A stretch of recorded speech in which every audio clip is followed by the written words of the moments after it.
Beleza, meu amigo, obrigado. Bom, eu aumentei um pouquinho o som aqui no Paltalk, talvez esteja um pouco mais alto para vocês, né? Vamos ver se isso vai refletir no na nossa gravação também, mas a princípio parece tudo normal. Bom, vamos lá então. Estudo do nosso livro dos médiuns, parte primeira, noções preliminares.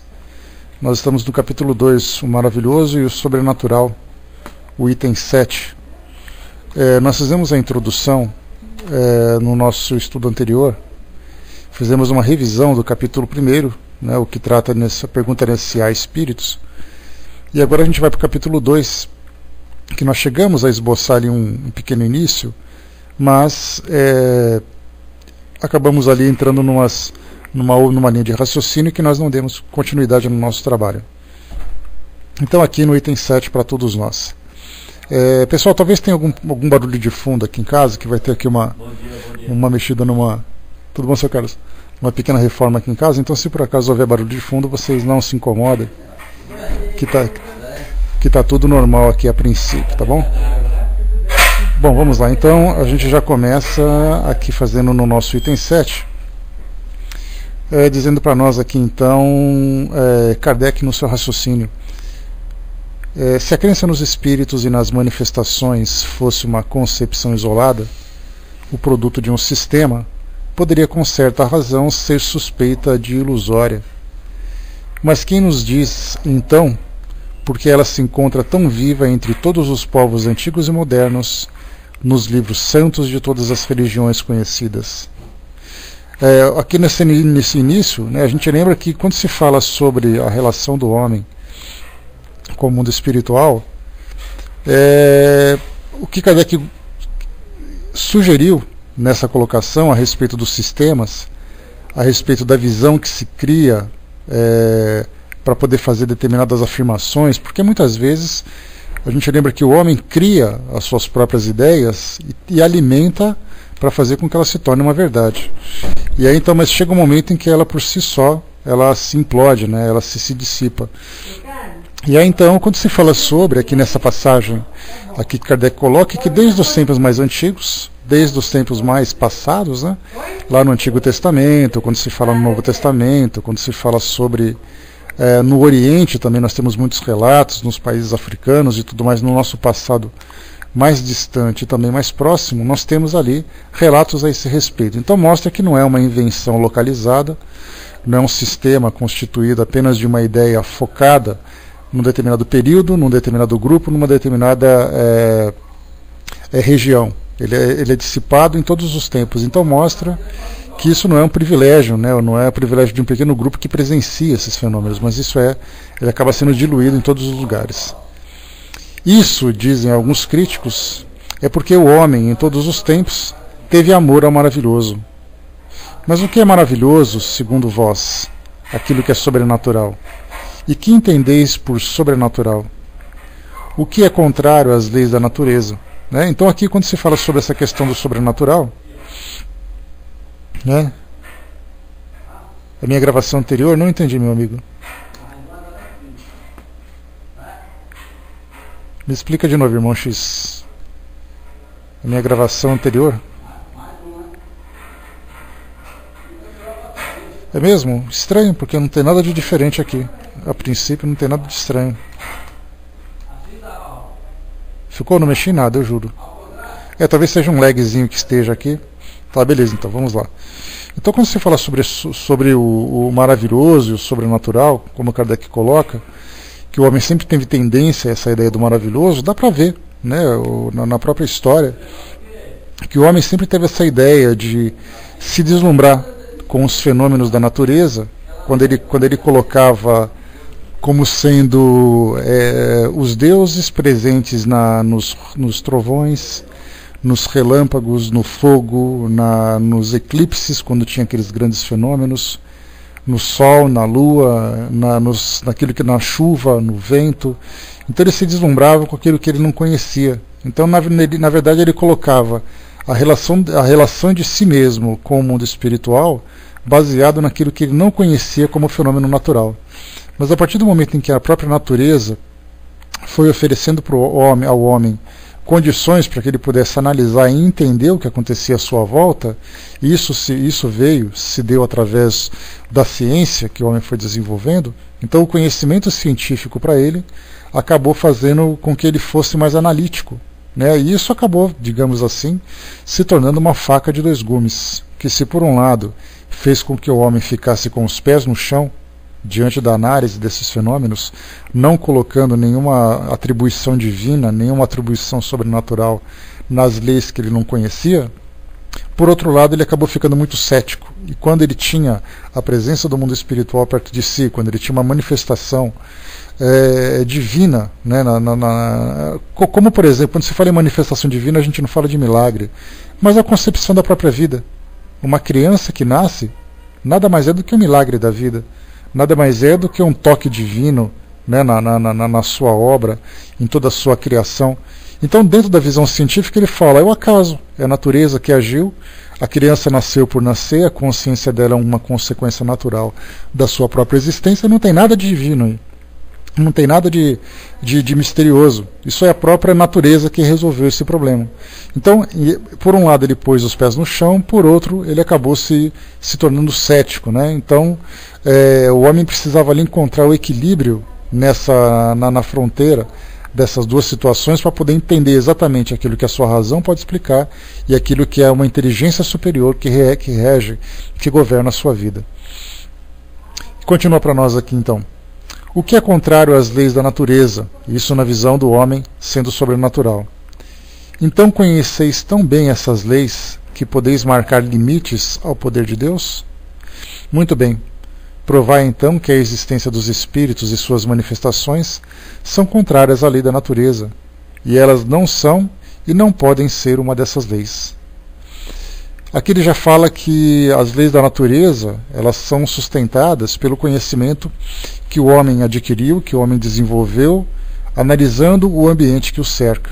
Então ele começou a analisar a lei da eletricidade, começou a analisar a lei da gravidade, as forças atômicas, né, a fraca e a forte, que são as grandes forças, as 4 grandes forças da natureza que o homem é capaz de compreender. E aí então ele conseguiu, através do entendimento dessas forças, conhecer a fisiologia dos fenômenos que regem o seu próprio mundo. Quando se fala sobre o relâmpago, durante muito tempo se perguntava o que é exatamente o relâmpago. E aí então o homem começou a entender a eletricidade, começou a entender as cargas positivas e negativas, começou a entender o choque dessas cargas e provocando então esses grandes eventos, né, que sempre nos impressionam, mesmo hoje, quando nós observamos um dia de tempestade, esses grandes relâmpagos, é algo que, se por um lado nos apavora, por outro nos deslumbra. Né? Então o homem começa a fazer uma análise do seu mundo baseado naquilo que ele tem condições de perceber. Quando nós começamos a entrar no mundo espiritual, nesse ambiente que é desconhecido para o homem, nesse ambiente que é invisível, nós vemos então que para ele começa então a trazer algumas classificações de sobrenatural, de extraordinário, aquilo que está além da sua compreensão. E como nós colocamos há um tempo atrás, ou nas nossas reuniões anteriores, nós temos hoje a mídia nos estimulando cada vez mais na ideia de que o mundo espiritual é algo que foge à nossa natureza, que foge às leis da nossa natureza. Ontem eu assisti a um filme, desses filmes de terror, que falam desses eventos sobrenaturais, de uma pessoa, de uma mulher que foi passar o lua de mel num hotel, e aí então ela cometeu suicídio. E desde então, todos aqueles anos, havia aquela ideia de que aquele hotel era assombrado. E aí então, no último fim de semana de funcionamento daquela empresa, 2 funcionários passaram a noite ali. E eles tinham aquela ideia: não, vamos procurar sons, vamos tentar gravar algumas imagens dos fantasmas que vivem aqui nesse local. E aí então mostrava aquela mulher vestida de noiva andando pelos corredores com aquela aparência tétrica, aquela aparência pavorosa, assombrando as pessoas que viviam naquele local. E, inclusive, matando uma das funcionárias daquele local, porque esse fantasma, esse espírito, tinha o poder de fazer isso tudo. Então a gente vê que, se no passado o homem se deslumbrava com aquilo que vinha do mundo espiritual, hoje não é diferente. E hoje é muito mais ainda intensificado pela criatividade, pela mídia, pelos recursos que o homem tem de entretenimento. Então ele acaba fazendo realmente com que o mundo espiritual seja um mundo à parte, e não seja um mundo, uma continuidade daquilo que é o mundo natural. Então é a vivência do homem no mundo invisível, a vivência no homem na continuidade da vida no mundo espiritual, faz parte dessa natureza. Agora, por que nós temos uma dificuldade muito grande, por exemplo, de aceitar a morte, de aceitar a desencarnação de uma pessoa? Por que nós ainda tememos o mundo espiritual, tememos o desconhecido, essa transformação que todos nós passaremos, todos nós passamos no nosso passado e passaremos no nosso futuro? Porque nós classificamos esse mundo realmente como sendo um mundo diferente. Então por isso que a gente pensa que a morte não é algo natural. A morte para nós é algo assustador. É algo que nos provoca grandes expectativas de uma forma muito negativa, né? Então por isso que Kardec pergunta, quando ele coloca para nós essa pergunta, ele é bastante claro, né? Aquilo que é contrário à lei da natureza. Então, se conheceis tão bem essas leis, que podeis marcar os limites ao poder de Deus, muito bem, provai então que a existência dos espíritos e suas manifestações são contrárias à lei da natureza, que elas não são e não podem ser uma dessas leis. Observai a doutrina espírita e vereis se no seu encadeamento elas não apresentam todas as características de uma lei admirável, que resolve tudo o que os princípios filosóficos até agora não puderam resolver. Quando se fala em princípio filosófico, a gente fala sobre reflexões, sobre análises.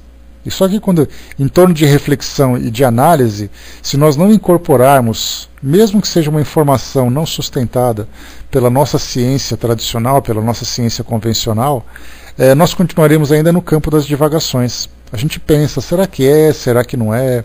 Como seria, como será, como foi? Então apenas perguntas retóricas e respostas também baseadas, sustentadas por muitas reticências. Então, o homem tem essa dificuldade de aceitar aquilo que a sua razão, a princípio, não consegue compreender. Claro que é importante ter muito cuidado, porque se por acaso nós desejamos aceitar uma ideia e ela não tem um bom fundamento no nosso raciocínio, nós temos ali, infelizmente, o erro de começar a criar, a inventar coisas, que é mais ou menos o que acontece quando a gente começa a fazer leitura. No nosso caso, do livro sagrado das religiões tradicionais aqui do Ocidente, como a Bíblia, nós lemos aquilo que está escrito na Bíblia, vemos ali os fenômenos maravilhosos que são relatados, e pelo fato de nós não podermos explicar, nós aceitamos aquilo com naturalidade. Aceitamos aquilo como se aquilo fosse real, como se as coisas acontecessem daquela forma. Então, aceitar o mundo espiritual para nós, ele precisa de alguns critérios. E esses critérios, infelizmente, as religiões que trazem ali os seus dogmas, que trazem as suas crenças, não têm a preocupação em estabelecer limites entre aquilo que é real e aquilo que é fantasioso. Simplesmente aceita, porque, como a gente sempre diz, tem ali aquele selo do sagrado. Então, esse texto é um texto sagrado. Então, não se questiona, não se analisa, simplesmente aceita. Então, a gente adentrar num mundo que é desconhecido da nossa ciência tradicional, é importante que nós tenhamos métodos, é importante que nós tenhamos ali critérios para analisar. Quando Kardec fala da doutrina espírita, que ela foi sustentada exatamente em cima dessas análises, a gente lembra que qual é exatamente o processo da análise da ciência? Primeiro nós levantamos aqui uma ideia. Então vamos supor a ideia da existência do mundo espiritual. Esse é o primeiro passo. Todo cientista, toda cadeira científica, ela parte de um princípio, onde o homem sugere uma ideia, onde ele dá assim lança a primeira semente. Esse é o primeiro passo. O segundo, ele começa a trazer hipóteses. Ele começa, vamos dizer assim, na linguagem popular, a dar chutes, para imaginar o que pode provocar, o que pode dar consequência naquela ideia. Então vamos imaginar, a ideia de que os espíritos existem. Então vamos lançar hipóteses sobre essa ideia. O que vocês pensam, o que nós pensamos, o que se pensa sobre a existência desses espíritos. Depois nós começamos a fazer os experimentos para poder comprovar aquelas nossas hipóteses. Então a primeira hipótese, que os espíritos são seres extracorpóreos, sem consciência, que ficam restritos numa região do mundo espiritual, como céu ou como inferno, por toda a eternidade. Essa é uma hipótese que nós colocamos. Vamos aos experimentos. Como é que eu posso atestar essa hipótese? A princípio, dentro dos recursos que eu tenho, eu não posso. Mas se eu disser para vocês que os espíritos habitam o mundo espiritual, que eles podem interagir com o mundo físico, trazendo as suas experiências, o seu conhecimento, a sua opinião, que eles são seres que carregam os mesmos valores que tinham quando eram encarnados, os mesmos temores, as mesmas virtudes e imperfeições, como é que eu posso provar essa hipótese? Kardec, então, estabeleceu o contato com o mundo espiritual através dos médiuns. E aí começou a conversar com esses médiuns, com esses espíritos através desses intermediários, e eles começaram a comprovar essa primeira hipótese. E então, quer dizer, já tem um fundamento ali. E o quarto passo, mais importante, é a conclusão. O que se conclui, então? Partindo do princípio de que eu lancei uma ideia, de que eu estabeleci uma hipótese, de que eu comprovei essa hipótese e que depois eu trouxe a minha conclusão. Qual é exatamente essa conclusão? De que os espíritos, de fato, continuam presentes. Fora isso, toda vez que eu colocar que o mundo espiritual não é, conforme os relatos chegam para nós dos espíritos, significa que eu estou criando, estou inventando alguma coisa que eu não posso alcançar. Quer dizer, eu gostaria que as coisas fossem dessa forma, mas daí do que eu gostaria para que aquilo que realmente ela é, existe uma distância significativa. Daí então que a doutrina espírita vem para nós como sendo uma nova ciência pelo método em que ela se desenvolveu. Não simplesmente pelas ideias de um indivíduo que, a partir daquele momento, disse assim: olha, eu gostaria que fosse assim, eu vou torcer para que seja dessa forma. E exatamente não é assim que funciona. Continuando aqui nosso raciocínio. O pensamento é um atributo do espírito. A possibilidade de agir sobre a matéria, de impressionarem os nossos sentidos e, portanto, de transmitir-nos a sua constituição fisiológica. Não há, pois, nesse fato, nada de sobrenatural, nada de maravilhoso. Aqui tem para nós um adendo colocado aqui no rodapé da página. Vamos aqui fazer uma análise do que exatamente quiseram dizer aqui os nossos editores. A parapsicologia confirma hoje, cientificamente, através de pesquisas de laboratório, a naturalidade desses fenômenos. Então começaram aqui, quando se fala sobre os fenômenos do pensamento, sobre a ação dessa energia mental sobre os objetos, sobre os outros indivíduos. Então o que a princípio era apenas uma fantasia, a parapsicologia, dentro dos seus critérios, trouxe para nós uma comprovação. E aí o que a doutrina chama para nós de animismo, e a gente lembra o que Divaldo sempre comenta conosco, que todo médium é um paranormal, mas nem todo paranormal é o médium. Explicando, todo médium, pela capacidade que ele possui de interagir com o mundo espiritual, ele se torna um paranormal, porque normalmente as pessoas são normais dentro das suas limitações, dentro das suas capacidades.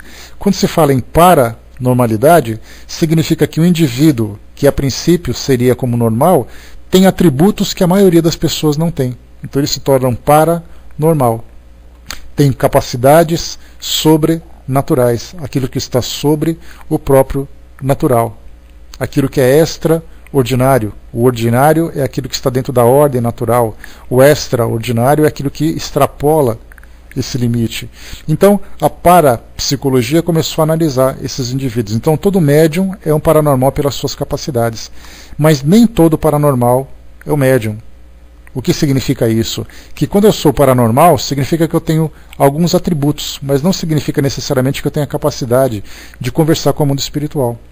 Eu posso ter a telepatia, eu posso ter a capacidade de movimentar objetos, mas sem ter percepção do mundo espiritual.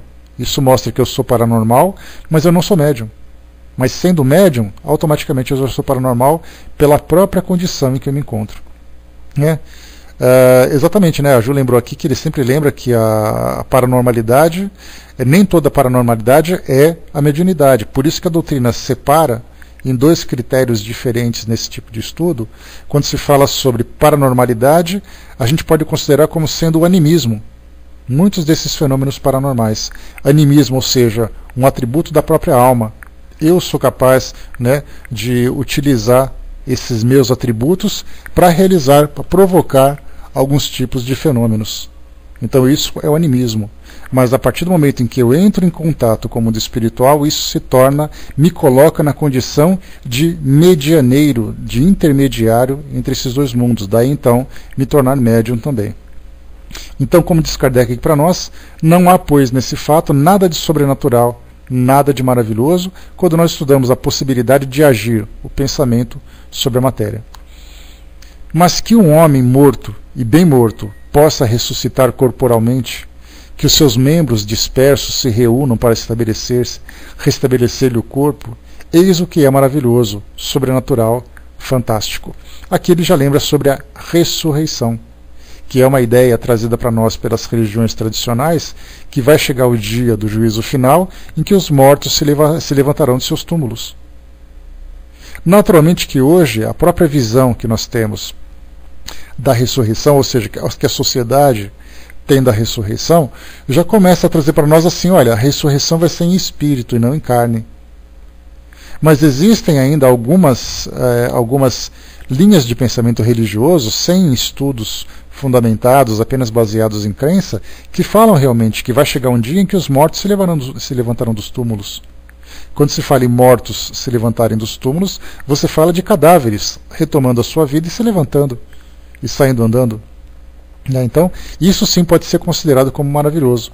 Agora, se nós entendemos a ressurreição como sendo em espírito, em que os espíritos vão se levantar, mesmo assim os espíritos vão se tornar vivos, quer dizer, que significa que os espíritos estavam mortos, então. Que eles vão se levantar dos seus túmulos, significa que no passado, durante todo esse tempo, eles estavam presos junto aos seus corpos. E aí então começamos a ver uma ideia que, se nós começarmos a apertar, a aprofundar o raciocínio, a gente começa a encontrar várias incoerências. Porque algumas coisas podem, outras não podem. E quando Kardec elaborou, bom dia pessoal que chegou, quando Kardec elaborou esse nosso texto, a gente lembra que é no século XIX, e no século XIX era real essa visão, assim como a visão de que o mundo foi criado em 6 dias, que o homem veio do barro, a ressurreição era tão real como esse pensamento inicial. E aí então ele mesmo ele falava isso lá no livro Céu e Inferno, o livro que é o Espiritismo, se eu não me engano, ele dizia assim, mas como é que você coloca então, se as igrejas, a gente lembra que os cemitérios eles eram construídos próximo a igrejas. E nessas igrejas, nesses mosteiros, por exemplo, eram cultivadas ali verduras, alimentos de um modo geral. Então significa que aqueles corpos se decompunham, da terra ao pó, ou seja, o corpo volta à terra para ser o que era originalmente. Aquela alimentação, aqueles vegetais se alimentam desses nutrientes que são decompostos no terreno, e aí então o homem colhe esse alimento colhe essa verdura, essas frutas e se alimenta. Significa que aqueles elementos iniciais daquele corpo em decomposição foi consumido pelo homem. E aí então, se nós teremos a ressurreição daqueles corpos no início, e eles perderam essas substâncias nesse processo de decomposição, como é que ele vai ressurgir? Simplesmente porque houve ali um toque do maravilhoso, um toque divino. Né? Então a gente vê que são raciocínios que para a época eram raciocínios muito problemáticos, que hoje já não se pensa nessa forma, pelo menos na maioria das pessoas que seguem ali essas religiões tradicionais, que trazem esses dogmas, né? Porque a ressurreição no dia do juízo final é um dogma. Ou seja, é um ponto que é inquestionável e que, se você segue aquela religião, você tem que aguardar aquele momento. Você vai passar a sua vida toda na expectativa de que aquilo vai acontecer. Né? Esse que é a dificuldade. Né? E exato, Brasil, ainda tem essa questão. Vieram os incineradores ainda para poder complicar ainda mais essa história. Quer dizer, se o seu corpo foi queimado, foi evaporado, sua cinza foi jogada no mar, de repente você ressurge do nada. Como é que isso funciona? Então, nesse caso, mas aí as pessoas vão dizer assim, não, mas Tudo que é de Deus é possível. Aí já entra o critério do maravilhoso. A gente já abusa então da nossa razão e já aceita essa questão da possibilidade do sobrenatural acontecer. Continua para nós aqui para a gente poder entender um pouco mais. Isso sim seria uma verdadeira derrogação que Deus só poderia fazer através de um milagre. Mas não há nada de semelhante na doutrina espírita, mostrando para nós que o nosso raciocínio é bem diferente, né? A Ju colocou, né, significa que quem foi comido e quem foi virado cinza dançou, né? Pois é, né, pelo menos o seu corpo, né? Agora, aqueles que falam da ressurreição, que vão se levantar e o seu corpo vai ficar perfeito, vai ter que explicar muita coisa dentro desse raciocínio, né? Continua para nós aqui, item 8. Não obstante, dirão, admitir-se que um espírito pode levar uma mesa e sustentá-la no espaço sem um ponto de apoio. Isso não é uma derrogação da lei da gravidade? Sim, da lei conhecida, mas a natureza já vos disse a última palavra. Antes das experiências com a força ascensional de certos gases, quem diria que uma pesada máquina, carregando muitos homens, poderia vencer a força de atração? Aqui então, o que nós temos nessa colocação, ela é bastante interessante também, diga-se de passagem. A gente coloca o seguinte, que Kardec fala agora sobre os fenômenos que foram presenciados por ele. Já que você não pode comprovar a ressurreição de um organismo, nós temos uma mesa que se torna suspensa, uma mesa que simplesmente começa a levitar. A princípio a gente fala, bom, isso deve ser um truque, isso deve ser alguma coisa sobrenatural, e isso é impossível de acontecer. Dentro das leis tradicionais, isso é impossível acontecer. Oi, bom dia. Tudo bom? Isso é impossível acontecer. E aí coloca assim, mas por que é impossível acontecer? Simplesmente porque esse corpo sofre a ação da gravidade, sendo atraído em direção ao solo, e se você não colocar uma força física contrária a essa lei da gravidade, nada pode fazer com que ela se sustente.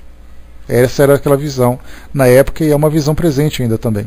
Porque a lei da gravidade é assim, ela atrai os corpos em direção no caso ao solo, em direção à Terra, ao centro da Terra.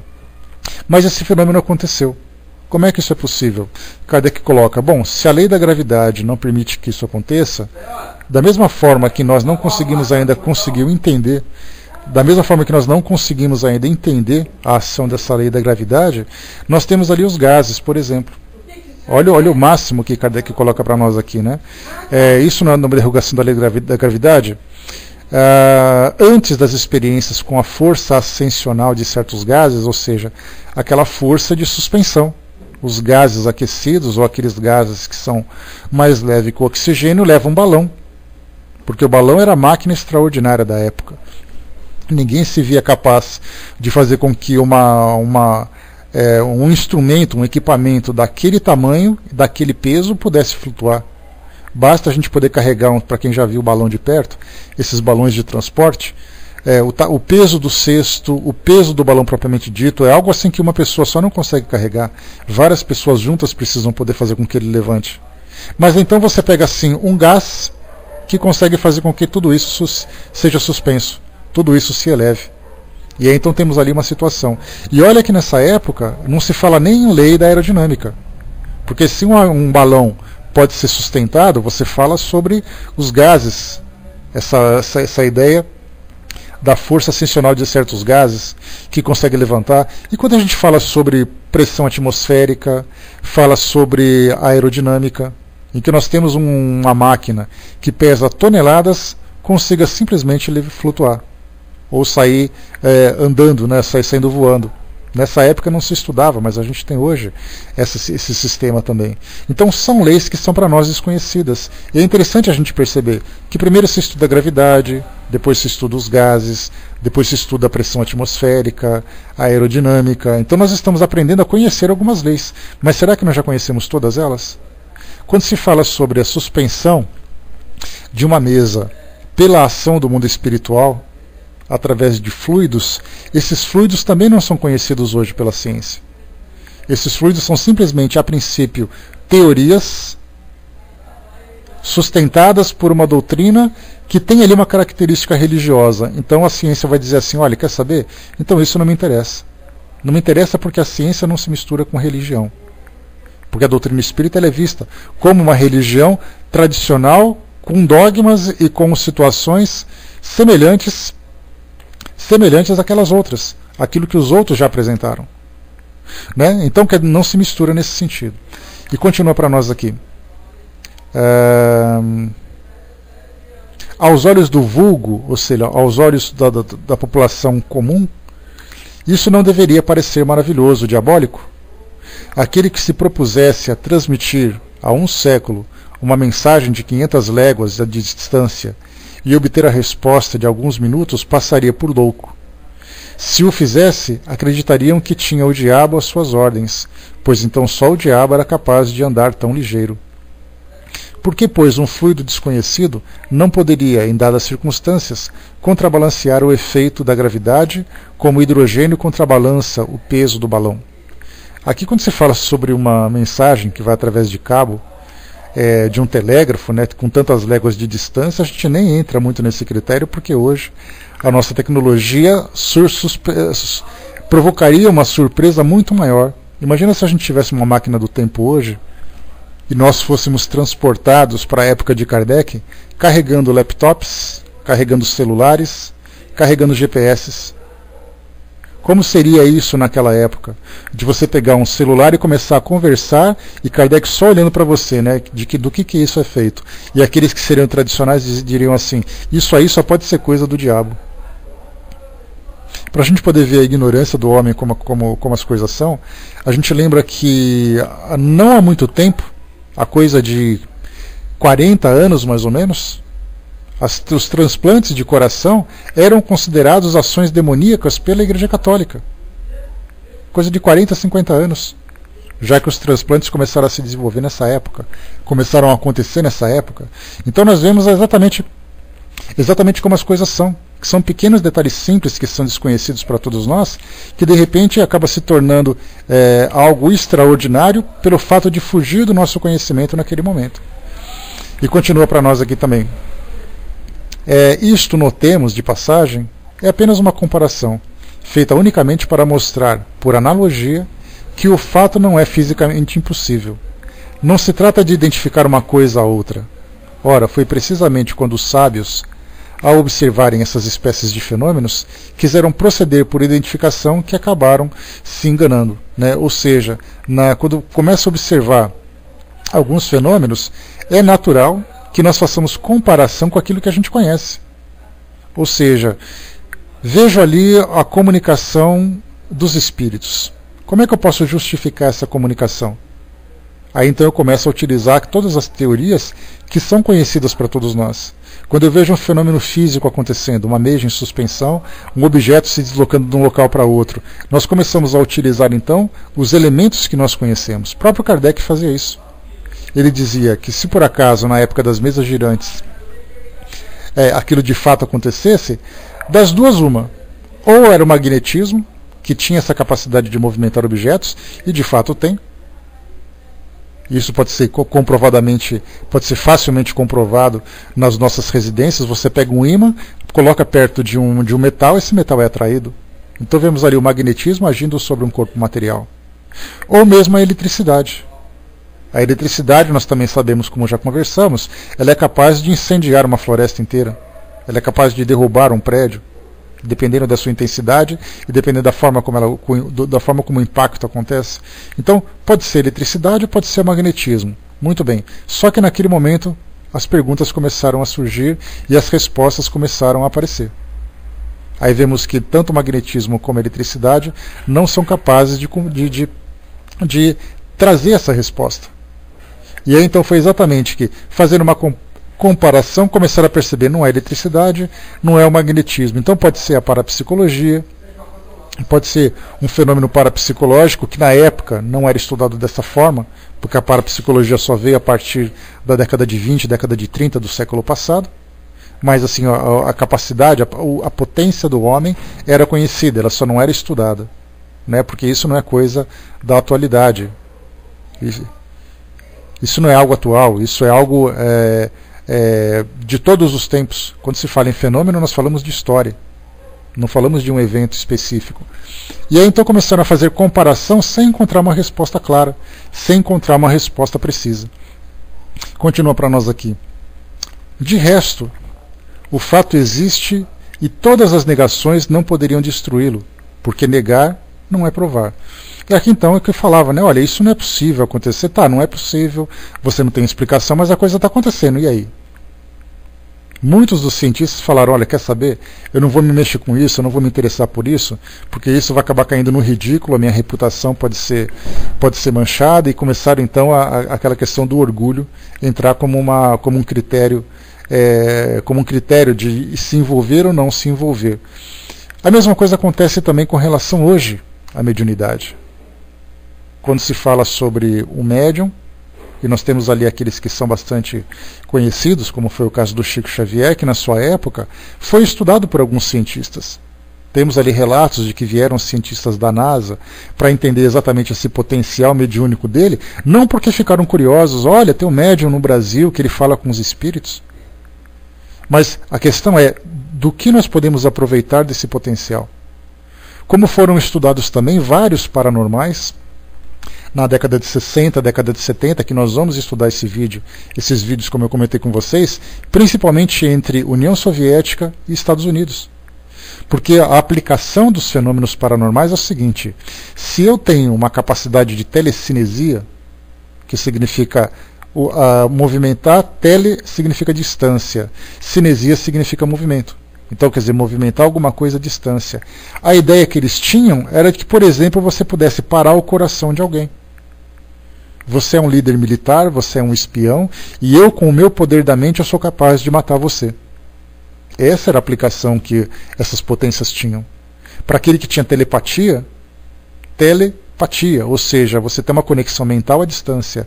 Para que tinha esse objetivo? Para você descobrir códigos de lançamentos de mísseis nucleares, mapas de instalações secretas, de você ler o pensamento do outro para saber qual é exatamente a sua intenção, de você ter uma reunião entre duas potências, entre dois líderes de União Soviética e Estados Unidos, e você ter paranormais para poder ler o pensamento do outro, para ficar soprando ali no ouvido dele para saber o que ele está pensando. Essas eram aplicações. Então ninguém veio fazer um estudo simplesmente porque era interessante, mas qual é a aplicação que isso pode gerar? Então, nesse caso, nós temos hoje muitos médiums se apresentam hoje através da psicografia, da psicofonia. Por que a ciência hoje não se interessa? Porque está envolvido com esse aspecto religioso. Mas muitos daqueles dizem assim, olha, isso aí para mim não funciona, isso para mim não existe, isso para mim é invenção da cabeça dele. Quer dizer, exatamente o que ele colocou. O fato existe e todas as negações não poderiam destruí-lo. Porque negar não é provar. Para nós, não há nada de sobrenatural. E é tudo quanto podemos dizer por agora. Então o fenômeno acontece. Ele pode ser provado ou ele pode ser rejeitado desde que se estude adequadamente. Hoje as pessoas simplesmente não estudam, não se importam e negam até o fim. A gente vê muito isso dentro das religiões. Não, porque isso, os espíritos não podem se comunicar, isso é coisa do diabo, ponto. Esse argumento é o mais clássico que se usa hoje.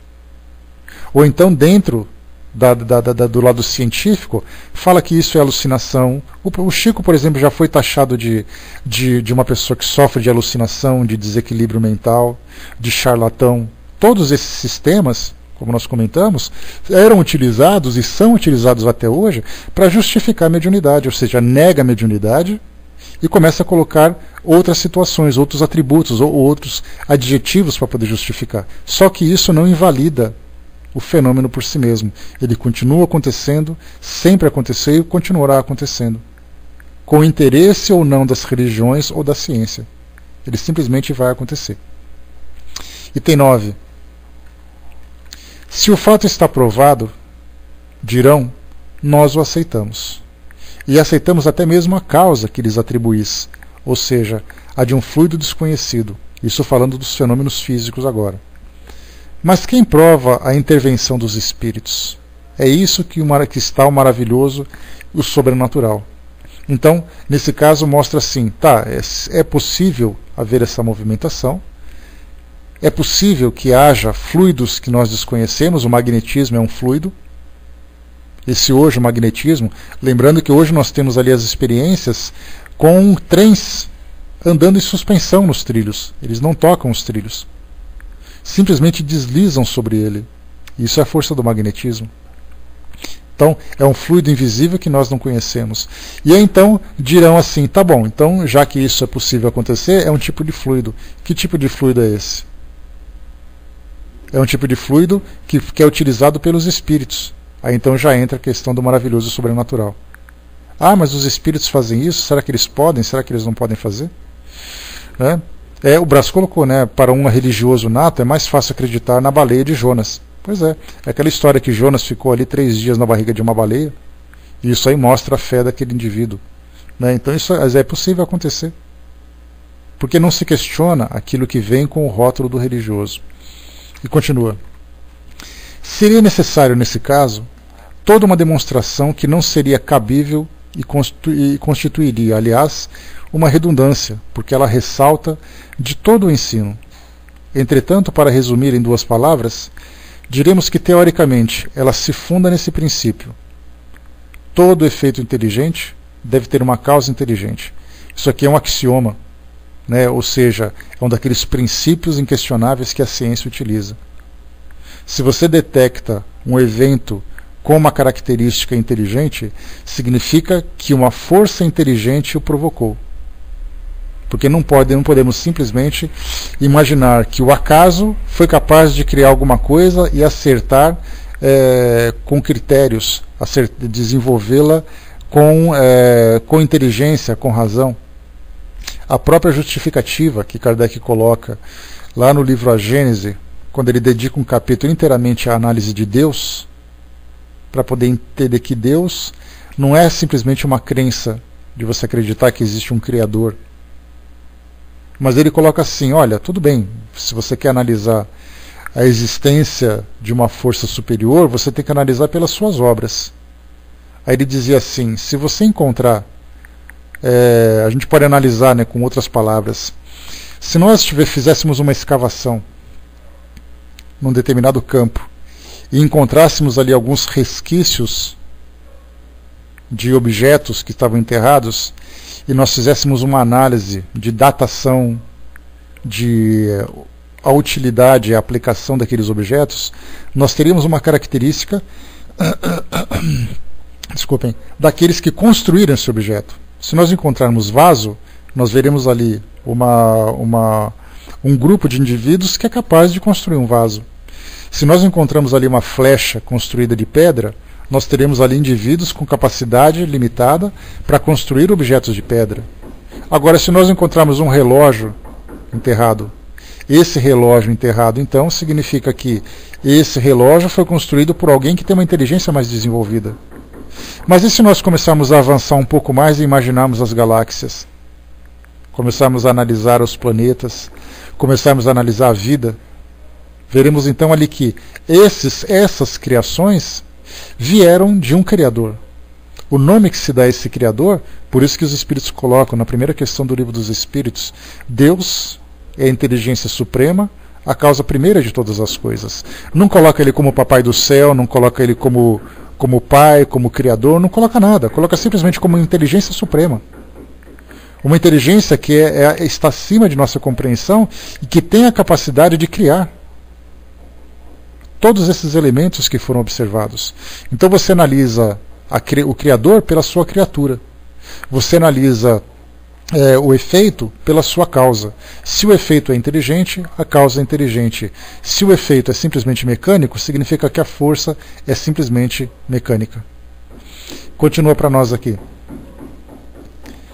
Praticamente, sobre a observação de que os fenômenos ditos espíritas, tendo dado provas de inteligência, não pode ter sua causa na matéria, que essa inteligência, não sendo a dos assistentes, o que resultou das experiências, deveria ser independente deles.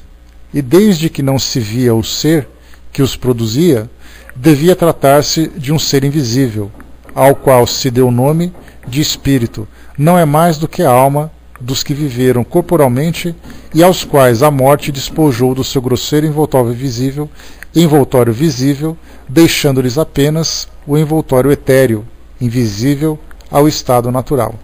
Aqui ele faz uma análise também das experiências que ele observou e das quais ele participou. Vejamos aqui então. Primeiro que quando havia a movimentação daquelas mesas, havia a movimentação daquela cesta, havia até mesmo a psicografia, nós imaginamos assim, mas a mesa em especial, ela batia, fazia aqueles movimentos, transmitindo palavras.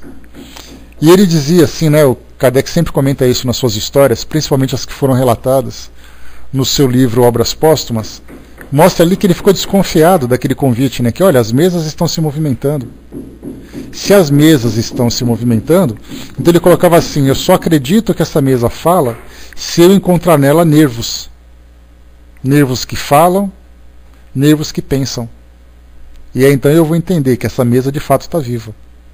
Do contrário, alguma coisa provocou, alguma coisa causou esse fenômeno. Então ele coloca para nós aqui, tendo dado prova de inteligência, não pode ter sua causa na matéria. Então, já que a mesa não tem cérebro, a mesa não tem nervos e a mesa não pensa, significa então que ela não pode responder, já que o raciocínio é um atributo da inteligência. E continua aqui para nós. Não pode ter a causa na matéria, que essa inteligência, não sendo a dos assistentes, o que resultou das experiências, deveria ser independente deles. O que ele quis dizer com isso?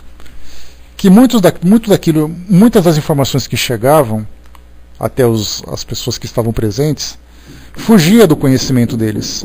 A gente lembra que as médiuns que trabalhavam com Kardec tinham ali 16, 17 anos, eram adolescentes, com grande potencial mediúnico. Então estava ali Kardec, estava ali alguns companheiros de trabalho dele, as duas médiuns, e de repente começaram a chegar respostas de grandes profundidades científicas e filosóficas. Aí então aquela história assim, eles começavam a ler, aí olhavam, dá pra gente imaginar a cena, né, a situação lá no início. Eles liam, ficavam olhando para a cara do outro, pensando assim, quem será que pensou isso aqui? Quem será que disse isso? Hoje nós temos na paranormalidade alguns estudiosos que falam da mediunidade como sendo a capacidade que o médium tem, sendo um paranormal, de captar o pensamento das pessoas que estão próximas. Então eu posso escrever alguma coisa, como dizia no caso Chico Xavier, que falavam isso dele, do trabalho que ele fazia em Uberaba. Então ele trazia uma psicografia de um familiar e depois era lido isso publicamente, como é feito até hoje. Faziam uma leitura e coisa e tal. Aí começavam a entender, peraí, mas como ele conseguiu escrever essa carta? A primeira análise que faziam dele é que quando você vai ao centro e você quer informação de um desencarnado, você preenche uma ficha. Aí naturalmente você dá algumas informações. Tem centros espíritas que perguntam assim, qual é o nome do desencarnado, quando ele desencarnou, quem mais da sua família já desencarnou também, quem são as pessoas que estão buscando essa comunicação. Aí depois de um tempo chega a comunicação, coincidentemente trazendo todas essas informações que foram preenchidas nessa ficha. Aí eles vão dizer assim, mas isso aí é óbvio. Você dá todas as suas informações e eles, manipulando essas informações, criam uma carta comovente para poder te convencer.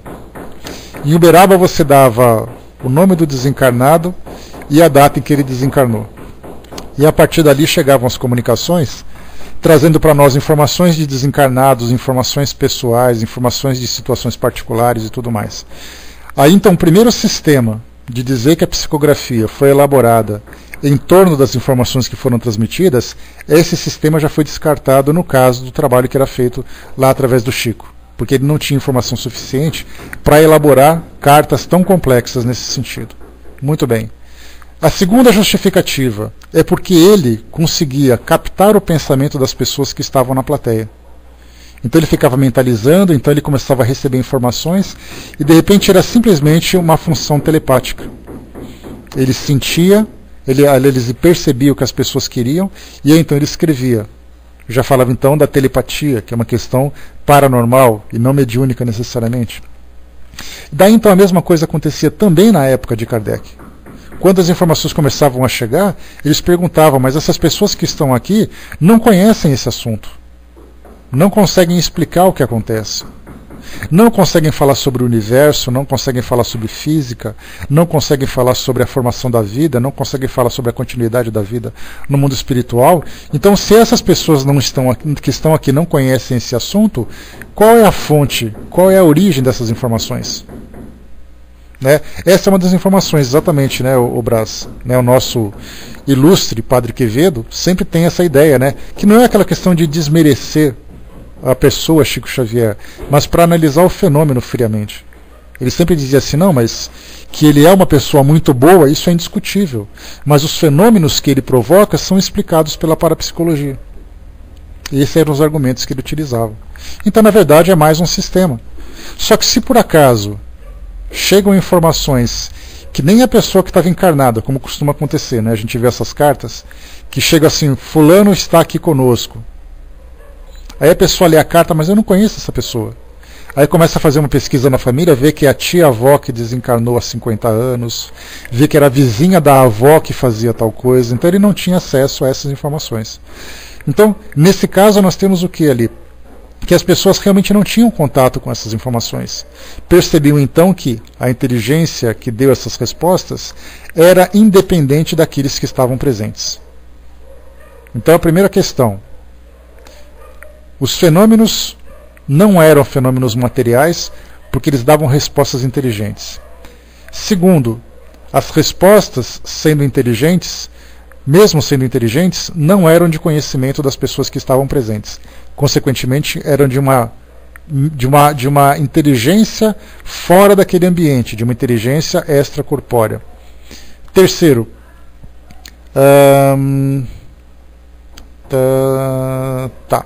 e desde que não se via o ser que os produzia, deveria tratar-se de um ser invisível, ao qual se deu o nome de espírito, que não é mais do que a alma dos que viveram corporalmente e da qual a morte despojou do seu corpo grosseiro, que era o envoltório visível, deixando-lhes apenas o envoltório etéreo.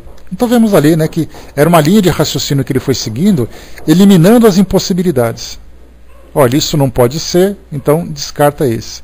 Esse também não pode ser, então por eliminação ele foi ali estreitando cada vez mais até chegar num ponto em que ele falou, só pode ser pessoas de uma outra dimensão, que nós vamos chamar, que os próprios espíritos se chamaram de espíritos. E continua aqui para nós. Eis, pois, o maravilhoso e o sobrenatural reduzidos à mais simples expressão. Então aquilo que nossos espíritos falavam, porque isso é algo fora do normal, foi percebendo que isso é absolutamente natural. Daí então que as leis naturais que nós conhecemos hoje, elas podem se estender um pouco mais quando entram no campo invisível, mas desde que sejam analisadas com critério, com bastante cuidado, porque a ciência hoje, por não ter como comprovar essa outra dimensão existencial, nós começamos a criar, a inventar leis para justificar essa existência. Daí então o grande perigo de nós sairmos daquilo que é racional para aquilo que é ilusório. Continua para nós.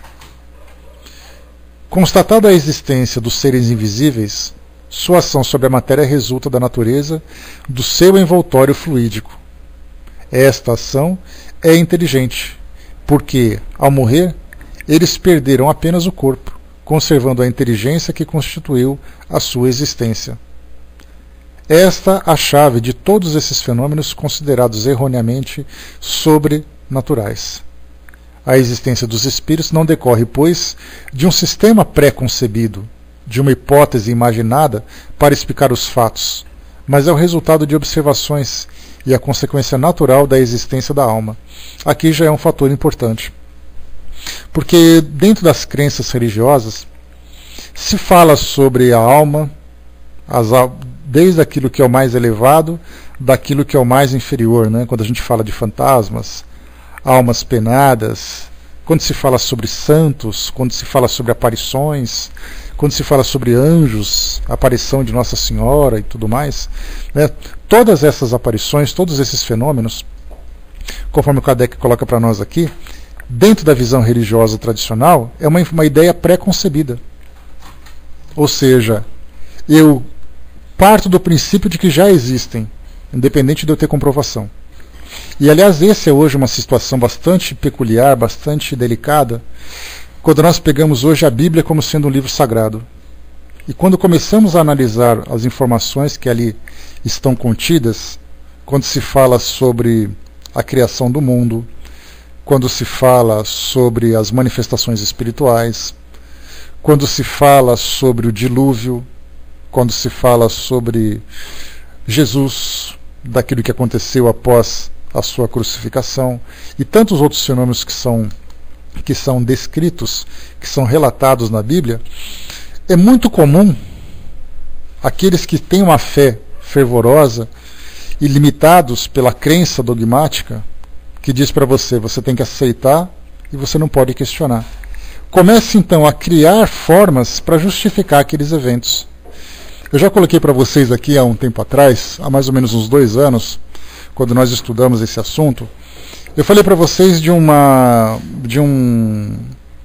pessoa que fazia parte de um grupo religioso, que era uma pessoa que profissionalmente se colocava como tendo sido um engenheiro da NASA e ser uma pessoa de grande conhecimento intelectual. Ele era assim um religioso fervoroso daquela doutrina.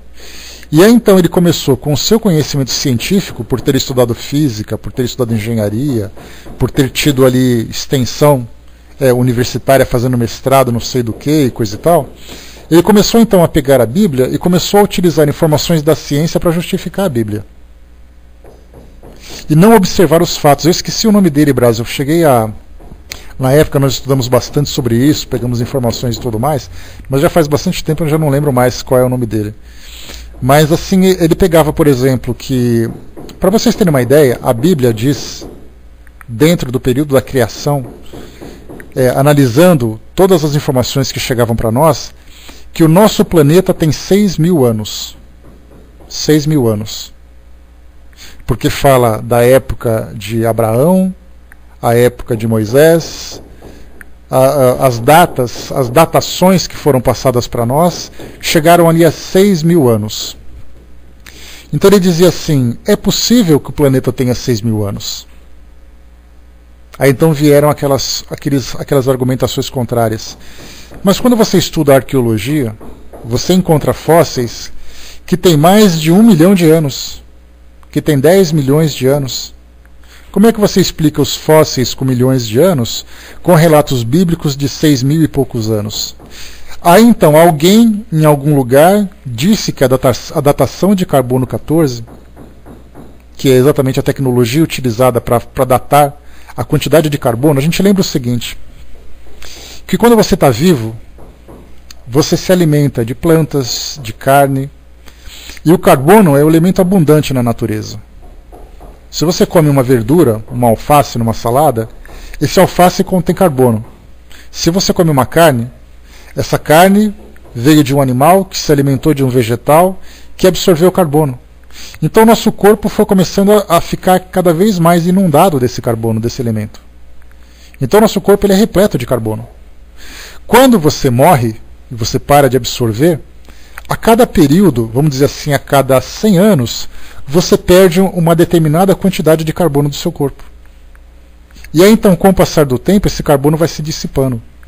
Se eu pego hoje um osso de um dinossauro e eu faço a datação pelo carbono 14, fazendo uma análise da quantidade de carbono que tem no corpo dele, eu vou supor assim que, eu não sei exatamente como funciona essa técnica, mas vamos supor que nós, como seres vivos que somos, temos ali o nosso corpo com 100% de carbono. E eu pego o corpo de uma pessoa que tem 5%. Significa que ele perdeu 95% de carbono. Só que cada 1% desse carbono é perdido a cada 100 anos. Então, 1%, 100 anos. 2%, 200 anos. Eu perdi 95%, então eu posso colocar 9.500 anos. Que foi a quantidade de carbono que eu consegui analisar naquele elemento. Então, alguém disse que numa experiência que foi feita, não teve uma datação precisa, significando o seguinte, que o carbono 14 ele pode ser falho, não deu outra.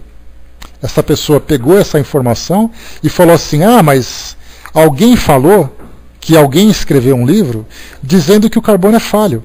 Então todos os ossos de dinossauros que foram pegos até hoje, todos os fósseis que foram analisados, são fósseis que não podem ser comprovados exatamente. Então a justificativa da Bíblia de 6.000 anos é verdadeira.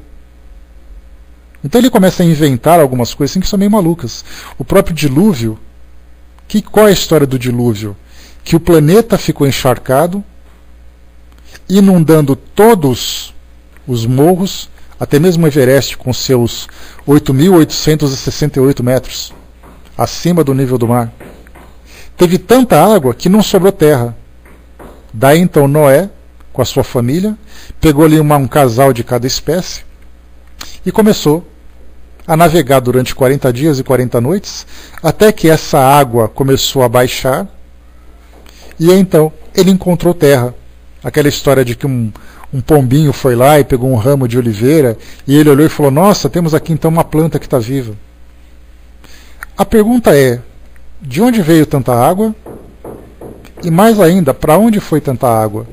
Aí ele começou a explicar uma justificativa de que as calotas da terra se afastavam, e essa água entrou embaixo da calota, que essa era uma teoria possível para poder explicar o dilúvio.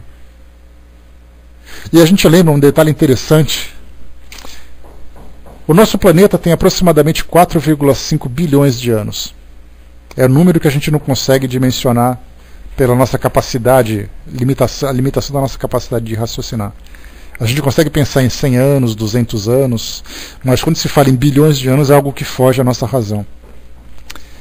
O nosso planeta foi formado a partir da união de vários elementos que estavam no espaço, se tornou aquela bola incandescente, depois ela foi esfriando, gases começaram a ser produzidos, começaram a ser produzidos também outros elementos como a água.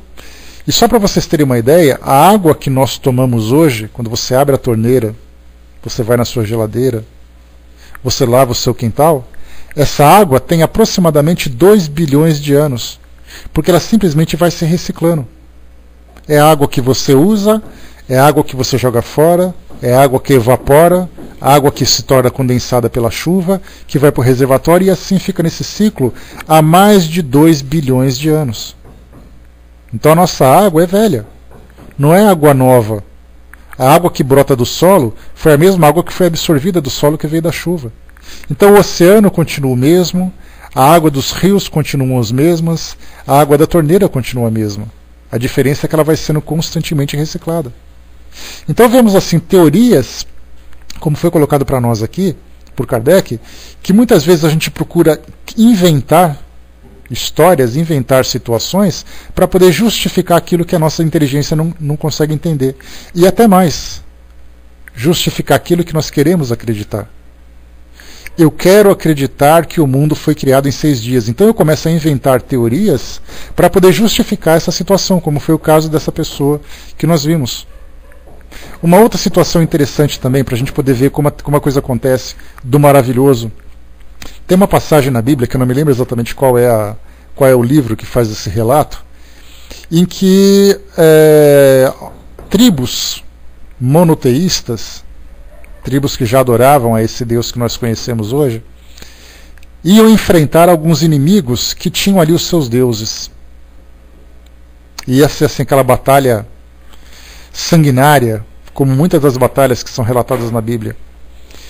Só que essa tribo, favorecida por esse Deus exclusivo, ela seria beneficiada se por acaso o combate fosse durante o dia. Eis então que no relato da Bíblia, a Terra, que era considerado o centro do universo, e o Sol que girava em torno dela, ficaria durante esse período de claridade para que o combate acontecesse. E aí então Deus fez com que o Sol parasse de girar, ficasse parado durante 1 hora no céu, para que a claridade se mantivesse, e depois ele continuaria girando em torno do Sol. E aí então, se vocês procurarem o Sol parado, NASA, alguma coisa assim. A gente tem alguns artigos que foram escritos por algumas instituições religiosas que falam exatamente disso, que a NASA comprovou que de fato houve uma perda de 1 hora na rotação da Terra, justificando aquilo que estava escrito na Bíblia. E aí, então, não é nem isso o detalhe, Brás. Não é a questão de você parar que seria o caos. Já começa partindo do princípio de que eles diziam que era o Sol que parava de girar em torno da Terra. Ou seja, contrário do que a ciência mostra hoje para nós. Que o Sol é o centro desse sistema e a Terra gira em torno dele. Então, na verdade, seria a Terra que pararia de girar, e não o Sol. Mas na Bíblia está escrito que é o Sol que parou de girar. E aí, então, começaram a inventar justificativas para comprovar essa teoria. E aqui, então, voltando ao que Kardec coloca. Constatada a existência dos seres invisíveis, sua ação sobre a matéria resulta da natureza do seu envoltório fluídico. Aqui o que a gente leu. A existência dos espíritos não decorre, pois, de um sistema pré-concebido, de uma hipótese imaginada para explicar os fatos, mas é o resultado de observações e a consequência natural da existência da alma. A mesma coisa que a gente colocou sobre essas teorias bíblicas, que hoje procuram justificativas científicas para fazer com que elas sejam verdadeiras, a mesma coisa acontece também com relação à existência do espírito. A doutrina espírita não tem os espíritos como um elemento, simplesmente pelo fato de que Kardec falou assim: a partir de hoje eu vou criar uma ideia, uma religião nova. E essa religião nova vai ter os seguintes elementos. Primeiro, que o espírito continua vivo. Segundo, que o espírito pode interagir com o mundo material. Que eu vou criar os médiuns como sendo os representantes desses espíritos. Então dá a impressão de que ele ficou criando ideias, criando teorias para poder fundar uma nova doutrina. E hoje, quando nós vemos, quando as pessoas dizem kardecismo, como nós já conversamos, o que é o kardecismo? É uma teoria inventada por Kardec.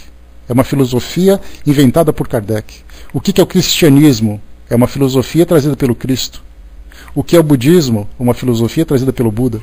E quando se fala em kardecismo, significa que é uma teoria inventada por Kardec. Quer dizer, ele foi um inventor dessa doutrina. Só que, na verdade, ele não inventou absolutamente nada. Ele apenas constatou os fatos e organizou as informações, trazendo uma doutrina que pertence aos próprios seres invisíveis. Essa é a questão diferente. Exatamente, né, Charles? Então, o que ele fez? Ele observou os eventos, as mesas começaram a se movimentar, analisou aquela questão de pensar assim: olha, quem exatamente está trazendo essas informações? São esses espíritos. Muito bem, já constatei que esses seres existem e que eles têm inteligência própria. Tá bom, agora vamos conversar com eles. Quem são vocês? De onde vocês vieram? O que vocês fazem? O que vocês pensam? Etc. E começou a trazer informações. E aí então começou a elaborar essa ideia. Tudo isso a partir do que exatamente? Dessa questão que nós colocamos, de que muitas vezes nós queremos criar teorias para justificar as nossas crenças. E o homem, por si só, o ser humano, por si só, como ele é um indivíduo altamente criativo e altamente carente de uma sustentação superior, sobrenatural, maravilhosa, ele acredita em Deus, ele acredita nos espíritos, mas a seu modo. E aí então ele procura justificar essa existência. Quando Kardec fala sobre a própria existência de Deus no livro A Gênese, como eu coloquei para vocês, ele não falou assim: olha, eu acredito em Deus porque eu acredito. Ele falou assim: olha, eu acredito em Deus como sendo uma inteligência suprema, porque todo efeito inteligente vem de uma causa inteligente. E se nós pegamos esse efeito, que é o universo do jeito que ele é hoje, com essa dimensão toda, significa que somente uma inteligência com esse potencial é capaz de criar. E aí então ele entendeu que existe uma força superior partindo das consequências dessa força. E não simplesmente falando: eu acredito em Deus porque eu tenho que acreditar, porque ele existe. Daí então essa complicação que nós temos hoje para poder analisar de uma forma categórica, de uma forma científica, de uma forma racional, digamos assim, de um modo mais claro, de modo racional, tudo aquilo que diz respeito à nossa existência e a tudo aquilo que envolve a nossa vivência aqui nesse nosso mundo. Para a gente poder fechar aqui o nosso estudo, pessoal, Deixa eu pegar aqui. Tá, então ele explica sobre observando os fenômenos, resultado das observações. Negar essa causa é negar a alma e os seus atributos. Os que pensarem que podem encontrar para esses efeitos inteligentes uma solução mais racional, podendo sobretudo explicar a razão de todos os fatos, queiram fazê-lo, e então poder-se-á discutir o mérito de ambas. E o próprio Kardec falava isso no livro que é o Espiritismo. Ele dizia assim: se alguém tiver uma proposta melhor, eu aceito. Alguma proposta filosófica, alguma proposta espiritual. Se alguém tiver uma doutrina que seja mais racional, mais coerente, mais lógica e seja capaz de fato de justificar tudo aquilo que diz respeito a esses fatos que foram observados, eu aceito. Mas não me venha com dogmas, não me venha com crenças infundadas. Essas foram mais ou menos as palavras de Kardec, e é absolutamente natural. Hoje nós seguimos uma filosofia, uma doutrina, que traz os seus princípios e tudo mais. Se aparecer uma religião melhor do que essa, tá bom, eu sigo. Mas qual é exatamente essa religião melhor que eu posso dizer? Infelizmente a gente não encontra, porque todas elas são baseadas em dogmas. E toda religião dogmática é limitada no seu entendimento e no seu próprio raciocínio também. O Braz colocou, né, assim que entendi a doutrina, o princípio inteligente e o princípio vital, me aclarou muitas coisas. Eu acho que justifica muitas coisas, né, Braz? Não porque a gente vai querer buscar ali situações que não são práticas, mas eventos práticos mesmo. Quando você fala assim, me traz uma religião que explique a diferença social no mundo, onde nós temos pessoas que morrem de fome e pessoas que vivem na abundância. Me pega uma religião que explique por que tem pessoas que nascem com uma limitação intelectual grave, enquanto que outras são gênios da inteligência. Me explique por que nós vivemos num país pacífico, enquanto que outros vivem num país em guerras constantes, em mortes e destruições constantes. Eles vão dizer assim, mas é assim porque Deus quer. Ponto. Não se discute mais esse assunto. Porque se essa é a melhor justificativa que se tem, o assunto não tem mais por que se prolongar. Infelizmente as coisas são assim. E é só que essa lei de causa e efeito depende do quê? Da vontade de Deus, a vontade arbitrária. Por que tem país que é rico, por que tem país que é pobre? Porque Deus quis testar aquelas pessoas e fica por isso mesmo. Isso não basta, isso não serve. Pessoal, fechando por aqui então essa parte do nosso estudo, a gente vai entrar no item 10. Vai entrar no item 10 aqui do nosso livro dos médiuns. E nosso próximo encontro a gente volta então. Eu vou passar para o nosso amigo Reinaldo, que vai fazer para nós aqui a nossa prece de encerramento, e depois a gente